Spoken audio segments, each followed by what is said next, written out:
All those who don't hear very well, you can hear. Now can you hear me? I can hear you. Okay. I have good hearing aids. Good.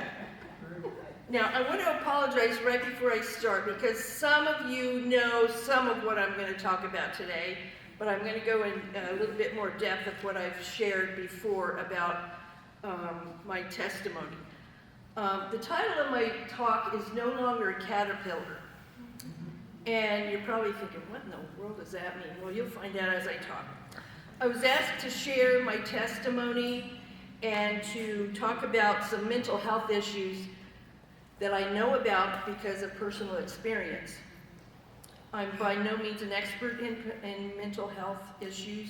I just know from what I experienced what I'm going to share with you today.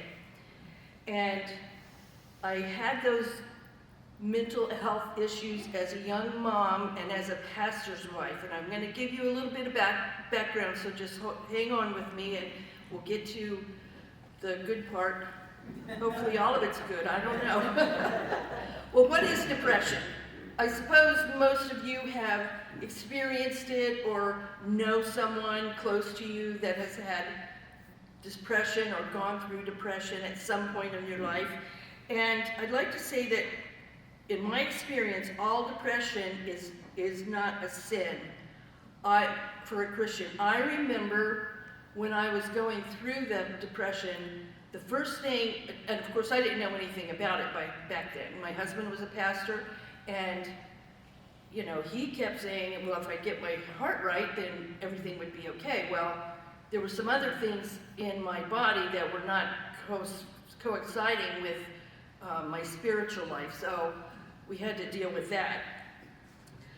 But there are medical issues that cause depression. So here's something I was reading. I was reading a book about grieving when I lost my husband, and this talks about depression, and I want to read this to you. It's just a short little thing. The deeper your depression, the more paralyzing is your sense of helplessness. You feel passive and resigned. Everything seems out of focus. You feel as though you're in a deep, dark pit, cold and isolated. There doesn't seem to be a way out of that pit either. Depression can blind you to the realities of life. It narrows your perception of the world.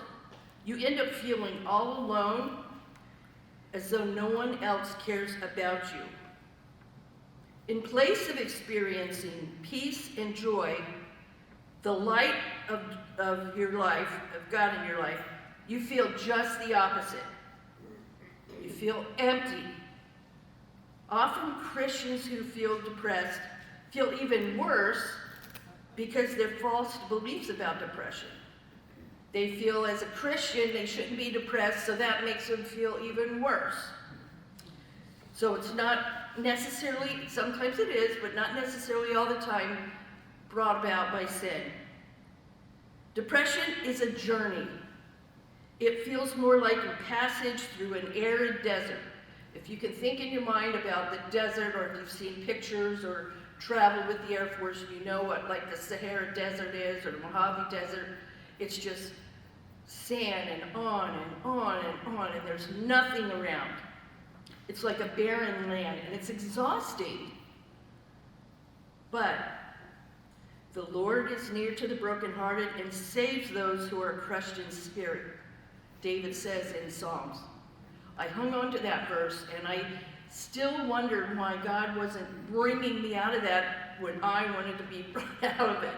But as we also know, God's ways are not our ways, and we need to depend on Him and His timing. This is a verse that my mom taught me back when I was a little kid. I used to get scared at night when I slept. Psalm 56:3. It's just a short little verse. I've taught it to my grandchildren. What time I'm afraid, I will trust in thee. Psalm 56:3. I like it too. It's easy to memorize, and it kind of rhymes with the numbers. 56:3. Those who know me would not believe how a shy little quiet girl didn't like to share my feelings, didn't like to stand up and talk in front of people, especially in a situation like this. I just didn't like to do that as a young child. But I need to give you a little background, a little of my history to help us understand where we're going today. I was born in Colorado Springs, Colorado, in the Fort Carson Army Hospital. My dad was a 20-year veteran, and the Air Force Hospital was not built yet in the Air Force Academy, so I was born at Fort Carson. And I grew up in a family who knew and loved God. Both parents were Christians. It was a secure home, and they loved me. And Dad was also a Southern Baptist preacher. Even though being in the Air Force, he wasn't 24/7 a pastor of a church, he would fill in different places, kind of like missionaries do today. I had 4 siblings, 2 sisters, 2 brothers, and one of my sisters died at birth. I never got to meet her. But I stayed in Colorado for 6 years, and then my dad was stationed to Tripoli, Libya, North Africa. This was back in the Vietnam years, back in the 60s. I didn't know anything, about that. I just went along with the family. That was my first airplane ride, in an Army plane, propeller plane, 24-hour flight. No comforts, no squishy seats, no cushions, no anything, and Army men all around us. So that's how I grew up. But my dad was very quiet about his jobs, about preaching. Of course, preachers don't share things, and that's all right. And also his Air Force job. We never knew what he did. We never asked. He always said he was in housing. Sure, Dad. But when we moved to Tripoli, for some reason, I don't know how they found my dad, but the Shell Oil people found out that my dad was a pastor, and they wanted to start a church over there. And so he did, and the Lord blessed that church. And I accepted Christ in that church with my dad's ministry, and I was baptized by my dad in the Mediterranean Sea. How cool was that? 3 years later, my dad contracted bursitis in his shoulder, and he was really close to retirement, so they moved him back to Tucson, Arizona, and that's the base in Tucson where they did U-2 spy planes. So I knew my dad had a connection with that. I think it was writing computer programming for the U-2 spy planes back in the 60s. But he died 2 years later, and he retired for 20 years in the Air Force. Now listen closely, because you got to get the feeling of where I'm coming from. My dad's family was from Maryland. My mom was devastated when Dad died. She had been married, she was only in her 30s, she'd only been married a few years. My sister was 12 at the time, and so they'd only been married not very long. My dad was 39 when he died. So Mom moved us back to Colorado, from Arizona to Colorado, and Dad's family was from Maryland. So we have Dad's family, and he has cancer all through his family. So his sister, Aunt Janet, died of breast cancer, and she was married to John. His brother died of brain cancer, and he died of bone cancer. What a family history, right? So after my Aunt Janet died, my favorite Uncle John called my mom, his sister-in-law, and asked her to marry him. So my favorite uncle became my stepdad, and my cousins, my 6 cousins, became my stepbrothers and sisters. You can't make this stuff up. Talk about dysfunction. I know people talk to me sometimes and they'll say dysfunction. I'm thinking, you have no clue. I know what dysfunction's about. But I graduated from Christian school in Maryland, and then I went to college, to Lynchburg Baptist College, which is now Liberty University. That's where I met Dan, and we started dating seriously. I wasn't sure if I wanted to get married to him because he was going to be a pastor. I knew what a pastor was like. I knew the lifestyle they lived, but I prayed about it, and you know how God can change your heart. So he did, and I agreed to marrying Dan. That was confirmed. Dan's first church was in Cape May Courthouse, where our church is now, Cape Community, and we were only there 18 months, and that's where our first son was born, Matthew. And then we moved to Ephrata. Dan was the administrator of the Christian school there at the Ephrata church. He didn't know anything about schooling, but they wanted him to do the administration. Well, a year later, our daughter was born, Melinda, and then the church accepted Dan as the senior pastor of the church. We were there 23 and a half years. But we were so young when we started pastoring. I didn't know, I had these little babies, and then after, when Melinda was 11 and a half months old, I had twins. So all I had was babies, and that was my dream, to get married and have babies. That was my dream. But then all the fun began. I had an emergency C-section with the twins. They were normal, and normally with twins back then, that was what you did. You had an emergency C-section. The cord was wrapped around Jay's neck, so Josh was eating all the food. Jay was 4 pounds, 11 ounces, and Josh was 7 pounds and 6 ounces. That's a lot of baby. That's like more than 12 pounds of baby. I was fine for 5 days. I took care of him in the hospital, and then I started hallucinating and having seizures and convulsions. They did a spinal tap, and they had no brain bleeding. My brain was fine. I was on a respirator. I had no response. And I don't remember this part of it, but thankfully Dan kept a journal, so I went back and read through the journal to get some perspective of this. I was in the ICU. Dan didn't think I was gonna make it through the night. A lot of people didn't. But the church was praying, and other churches were praying. That's one neat thing about the BFC. There's so many families and so many different churches that can join in together with that. Well, we got a new doctor, Dr. Adams, who was a neurologist.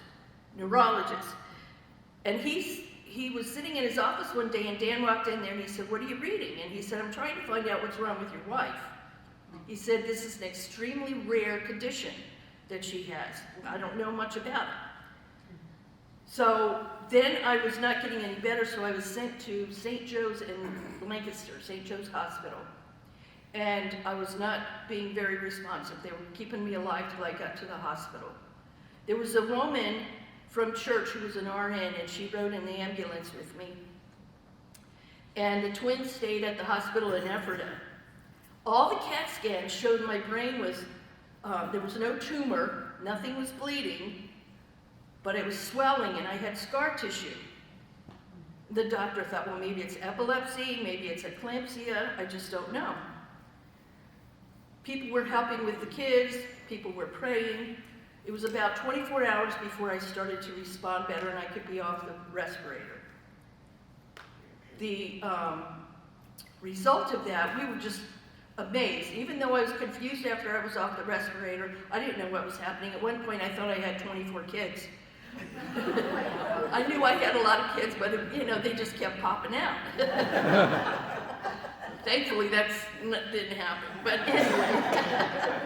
But Dr. Adams was really impressed with the recovery time that I had. Even though it looked like it wasn't very much, he could see the progress. And the people from church would come and stay with me in the hospital so Dan could go home and visit the twins and the kids. And my mother-in-law took Melinda home for about a month, so we just had Matt, and the twins were in the hospital, and people helped take care of them. Well, about after a week and a half, I was able to go home, and the twins were able to come home. But I was so weak and nutritionally disabled. I just couldn't do anything. I had just complete weakness. My dear friend, Barb Renix, she is an RN, and she came to check on me, and she would test my blood, and she would check my heartbeat and all that, and she said, I don't hear a heartbeat. And I said, well, I'm here, it's gotta be in there somebody. My blood pressure was so low that she couldn't feel my heartbeat. So she was a nutritionist, and she made an appointment with them and got me onto a really strong vitamin regimen. Like I was probably taking about 80 vitamins a day just to build my body back up. But I wasn't able to take care of my kids. I wasn't able to take care of the twins. I wasn't able to see how they were doing. Two women from my church, every 8 hours, came and stayed at my house for about 6 or 8 months to take care of the babies and the house. And of course, Dan, my organizer, he had called it Camp Allensack. And he had a big paper printed up, how you turn the microwave on, how to fill the bottles, how to feed the babies, how to change their diapers, take their temperature, who to call, and that. There's a big list that you come in and you can see that. I was still having seizures. I couldn't drive. They were trying to rework my medication so I could get on a seizure medication that would make me not have seizures. And I had to go 1 whole year without driving, without having a seizure before I could get my license back. I didn't get my license taken away, but I was not allowed to drive for a year, seizure-free. The last, second week in December, I had a seizure. And I was so discouraged. I just thought, how am I supposed to take care of these babies? But the Lord provided the help with the women in the church, and I finally was able to go a year without having a seizure, and I was able to drive again. But I would have seizures off and on, and I was put on Dilantin, and that worked, and I have to be on that the rest of my life. I have a seizure disorder that's medically defined, and so if you see me pass out somewhere, that's probably what's happening. I haven't had any seizures for a while, so that's good. But I was becoming depressed. I was overwhelmed I was a pastor's wife. I should be healthy. I should be happy. I should be spiritually up to date. I should be having my devotions and singing and memorizing scripture, and I couldn't even take care of my family. I couldn't even take care of myself. One thing that really impressed me about our church was the elders in the church took a month and they fasted and prayed every Wednesday over lunch for me and for Dan. And we were told by a counselor that the Satanists in the area, there was a strong group of Satanists in the area, they were praying that the top 25 churches, fundamental churches in Ephrata area, would close. And we were on the top of the list. We had no idea about any of that. And I thought, well, this might be some of that in here. I don't know. But my first session with a new counselor, Dr. Roy Smith, he was the director of the Pennsylvania Christian Counseling Associates in Lebanon. What a hoot. I was there and I was crying. I just was total at loss. I didn't know how to get out of myself. So Dan was with me. We walk in and we sat down in his office. They had a nice little love seat for us to sit down. And over here, I don't know if you remember the junk furniture you would get when you were in college and somebody would throw something out and you would go pick it up for your dorm for the next year. Well, there was a rocker swivel chair over here, stuffed chair, it was falling apart over here, and there was a little table with a lamp on it and a big jar of pretzels on the floor, and there was a Wendy's bag on the floor and a Wendy's drink in a styrofoam cup on the table, and I thought, he's the director of the Pennsylvania Christian Council. So in comes this guy, he's got jeans on, he's got a flannel shirt on, untucked, his sneakers are untied, he comes in and sits down, and he kicks his shoes off, and he's got long hair in a ponytail. And I was thinking, oh boy, how is this man gonna help me? And he looks at me and he says, he wasn't angry, but he said, why are you crying? He said, crying will get you nowhere in here. And I thought, I don't know why I'm crying. I am here for you to tell me why I'm crying. He said, well, it won't get you anywhere. He just cut right to the chase. And I thought, nobody's talked to me like that before. I better listen up. I don't know. So he said, the first thing I want you to do is get a complete blood work done to make sure that you are healthy. Well, I did that, and he put me on a little bit of slight pill of milligrams of depression medicine. And he said, and I also want you to take a notebook, and I want you to start journaling. Journaling? What a stupid idea. Why aren't you counseling me? Well, I tried everything else. I had been through, 5 or 6 different counselors. And now he was telling me to journal, and I thought, okay, I'll try this, not expecting anything to happen. And I was supposed to write down every time I got depressed, every time I got angry, and then I'd bring my notebook back and we would talk about it.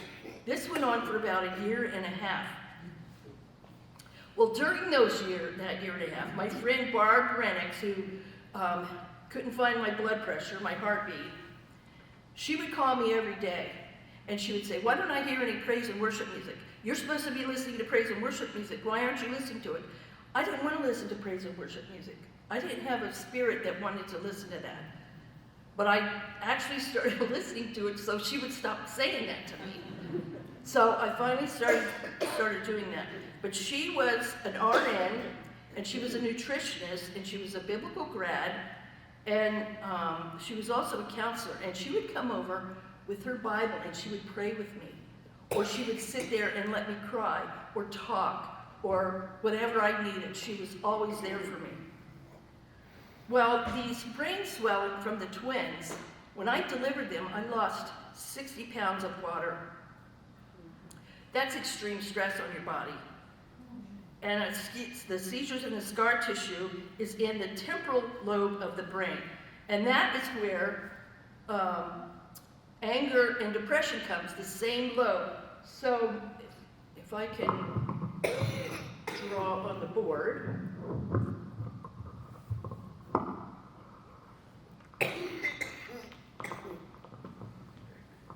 And believe me, I'm not an artist, so bear with me. So this would be, if you were looking at a side of my, don't I look pretty?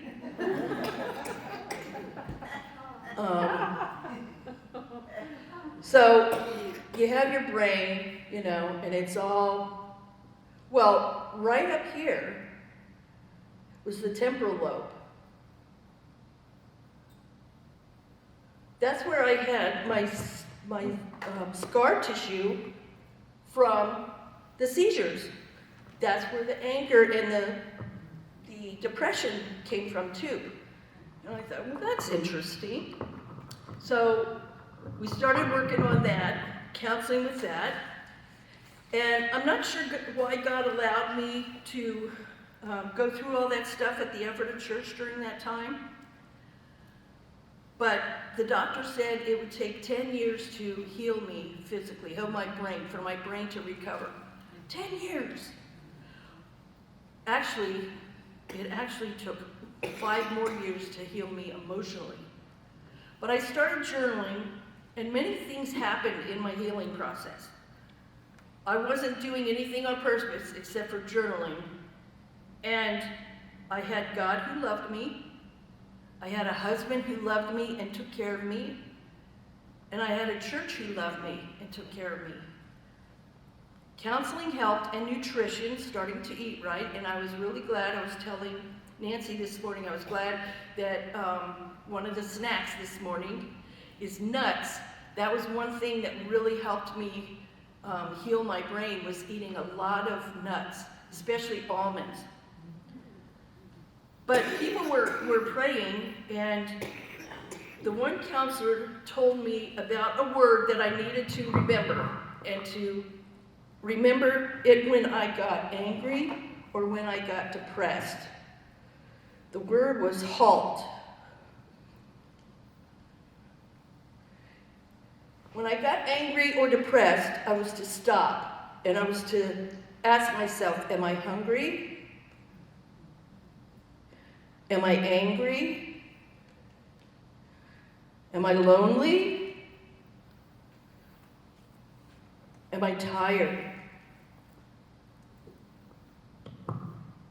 That really helped, because a lot of times I was hungry and I didn't realize I was hungry, and I would eat something and I would feel better, and of course drinking a lot of water too, but sometimes I didn't feel any of those things. And I thought, well, what is going on? I'm trying to do better, I'm trying to journal and do all of those things. Many people ask how I felt during that time, and it was not easy. It was hard, especially as a pastor's wife. And Dan was the church was growing. He was on radio, he was on TV.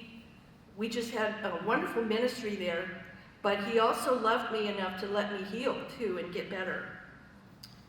I felt like a caterpillar.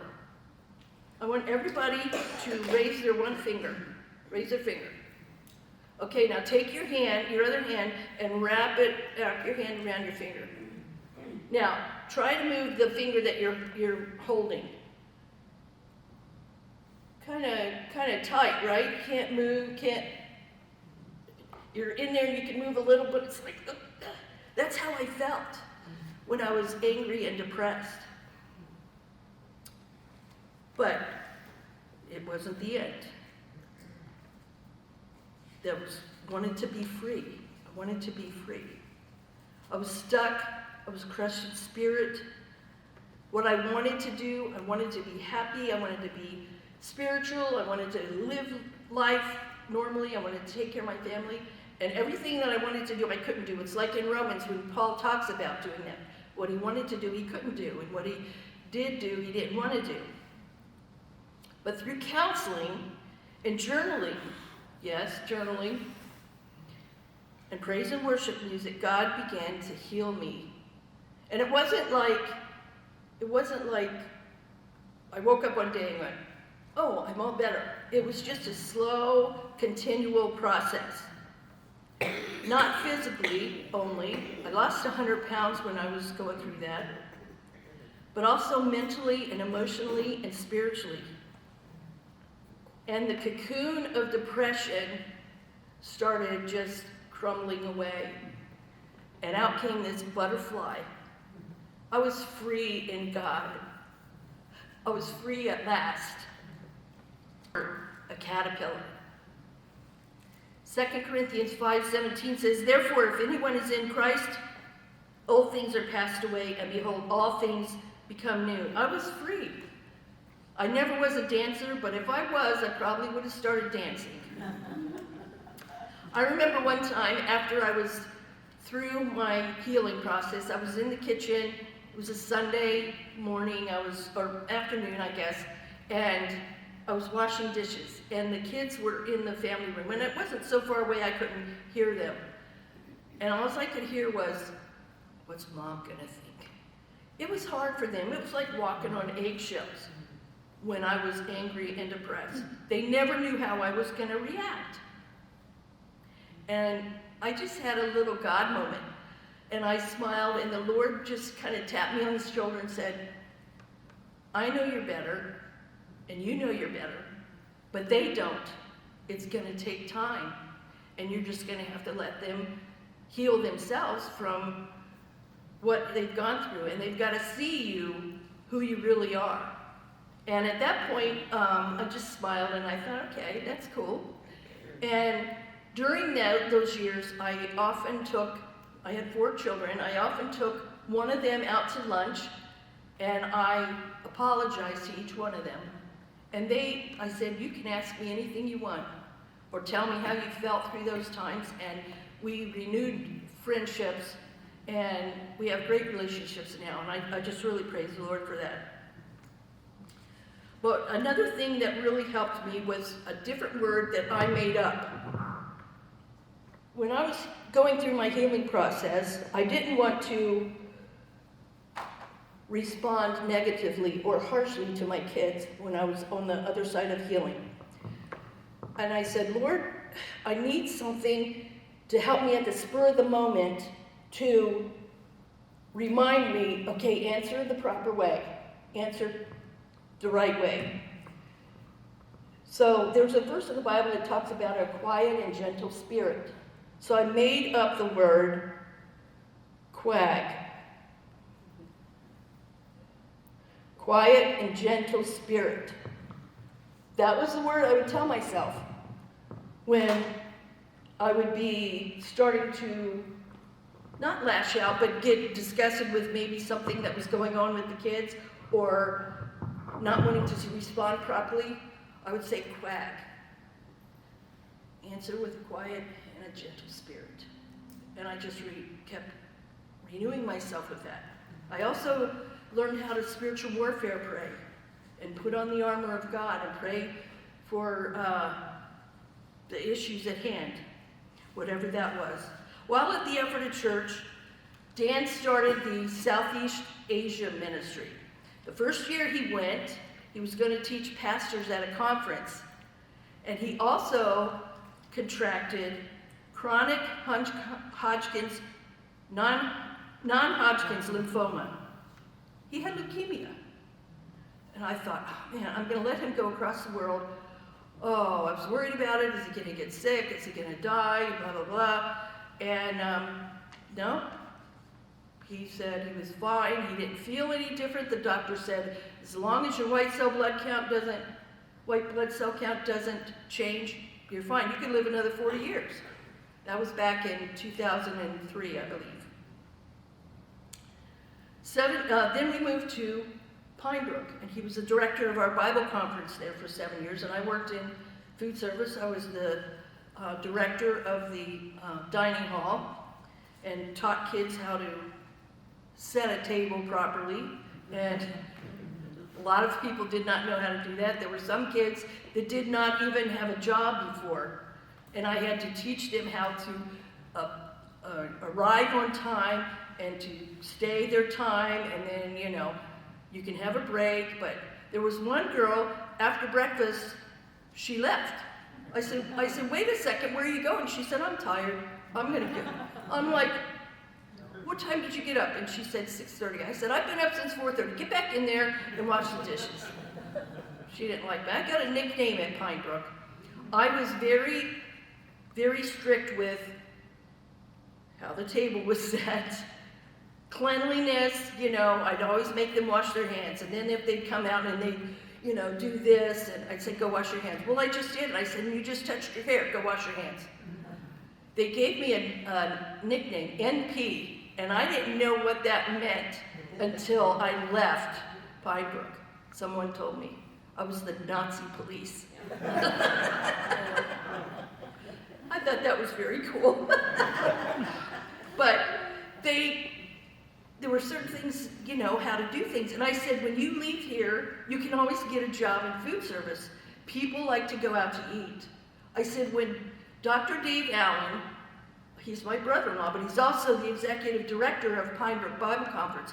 I said, when I see him appear at the door, I grab the hot coffee and go to his table, and when he sits down, he has a cup of hot black coffee, because I know that's what he wants. And if it was a restaurant, he would tip me very well. You need to learn those things so that you can further your education.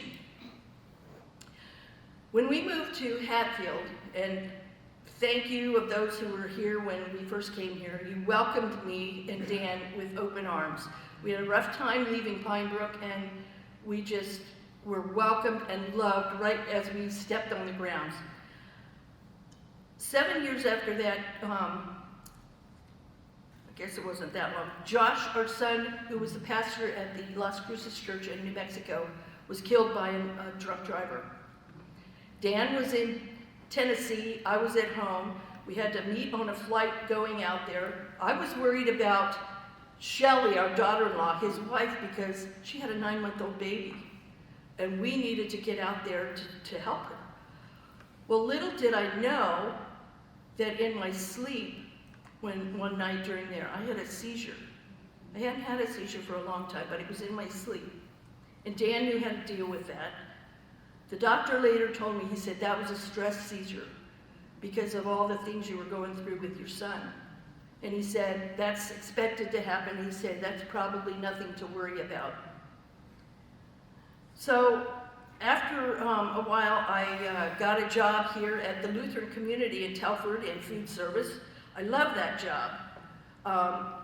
It was not all the beliefs that I have as a BFCer, but they were what you would call religious, and they were kind, and the food service was wonderful. They treated me like, not like a queen, but they treated me very well there.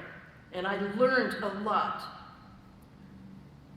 There were also young mothers there that I worked with, nurses and food service people that I was able to talk with and help.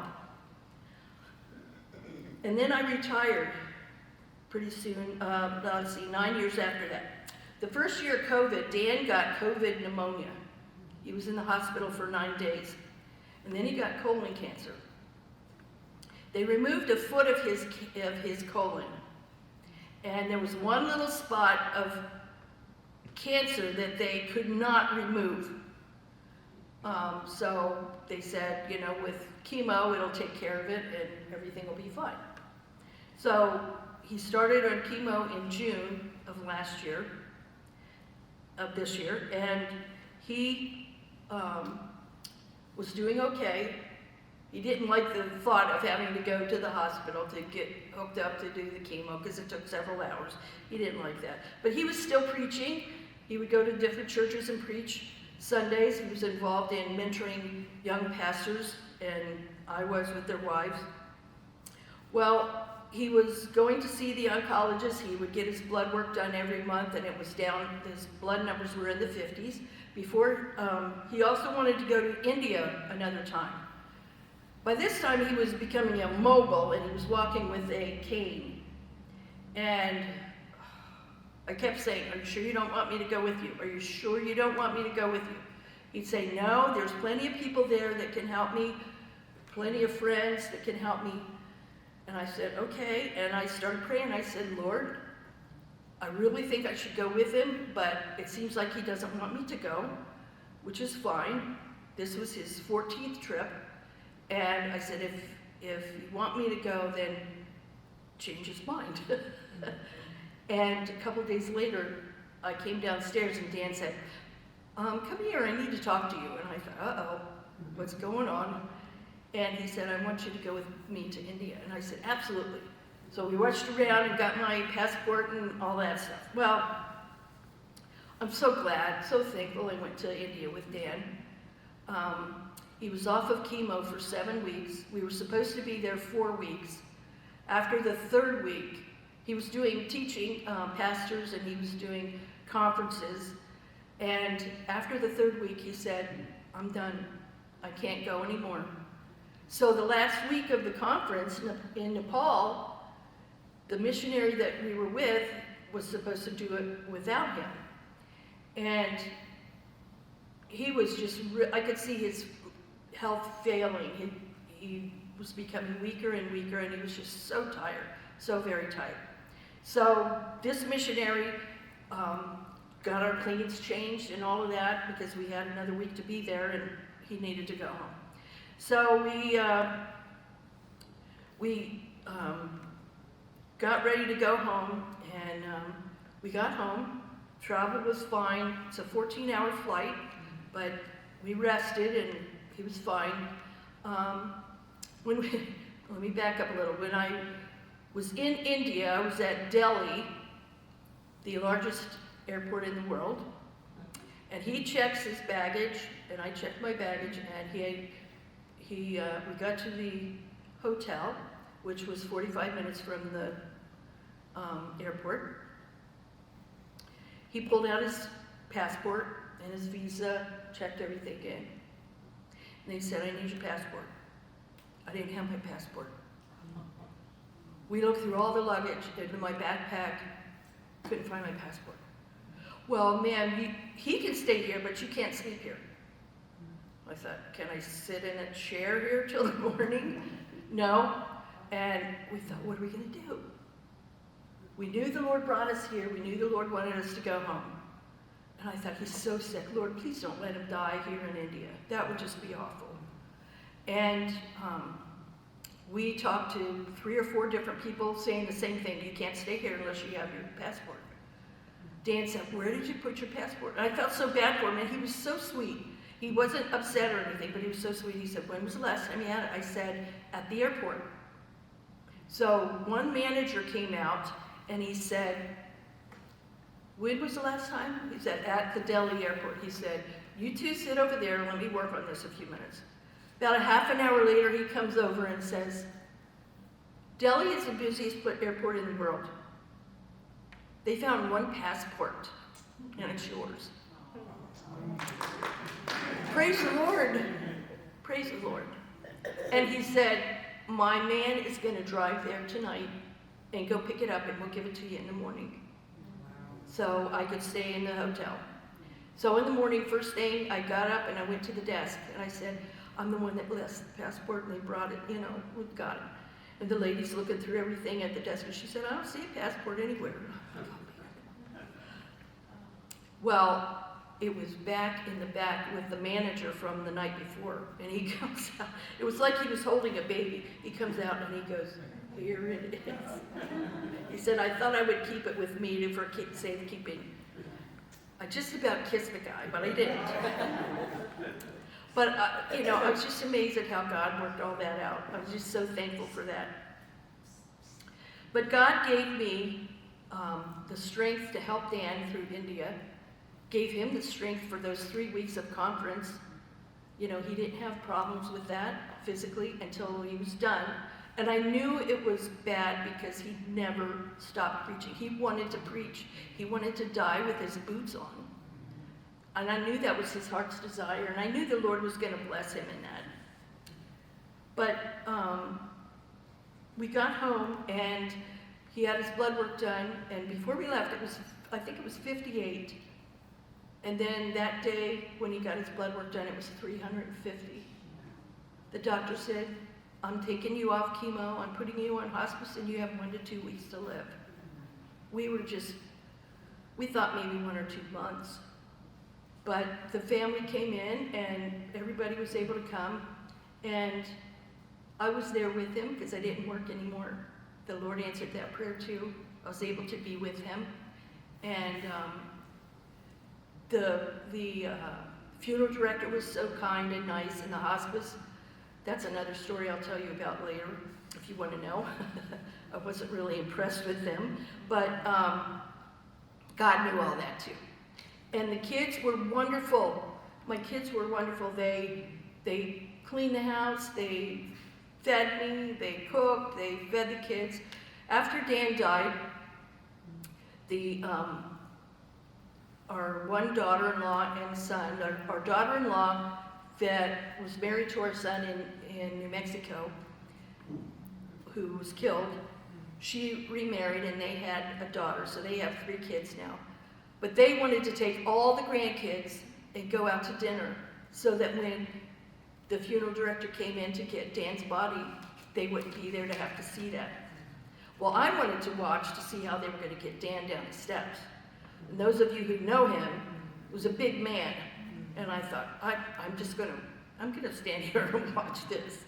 And my son was there too. And they got him out fine. And then we settled back down, and then all the grandkids came back. And my one grandson comes running over to me and he goes, Nana, did they take the body? And I said, yeah, they took the body. Okay, and he turned around and ran away. I thought that was so sweet. That was so sweet. He was really close to him. But I just praise the Lord for the time and years of ministry I had with Dan, and the way the Lord worked in our lives, and the way he brought us here, and the way he's still working in my life. I thought, okay, it was hard not being a pastor's wife, hard not going to ministry to do things, but the Lord's opening up opportunities here. I'm still able to, with all the stuff that I went through as a young mom and a young mom, I have a desire to help young moms, especially with little kids. And I've been there, I've done that. The Lord can help you. You will be able to get through this. You're not the only one. You can get through this, especially with the Lord's help. And God has given me the strength to handle lots of major things in my life. The little tiny things, not so much. You know, if the kids left their shoes on the floor, that would always disturb me. But if, like when my son went through the window at Pine Brook and had to have major stitches, I was okay with that. When Dan got leukemia, I was fine with that. Not fine, but I was able to handle the stress. My prayer now is Jeremiah 29:11. For I know the plans I have for you, declares the Lord, plans to prosper you and not to harm you, plans to give you a hope and a future. I know whatever I do now, the Lord will bless me. He already has blessed me in so many ways, especially through a lot of people here and a lot of friends throughout the BFC. Blessed me in so many different ways and so many different things. And there were a lot of people. Dan used to say on Facebook, he said, if you don't know me, I want to be your friend. And he had friends, tons of friends. But I can drive now. I haven't had seizures for a long time. And I must stay on the seizure medicine all the rest of my life. And if I have issues, you know, I can tell when I'm going to have a seizure. I can feel it. And sometimes if I, you know, redirect my ways, or my looking, I can change and think differently. But thanks for the opportunity to share. I just pray that the Lord will help you to no longer be a caterpillar, but be a butterfly in Him. Thank you.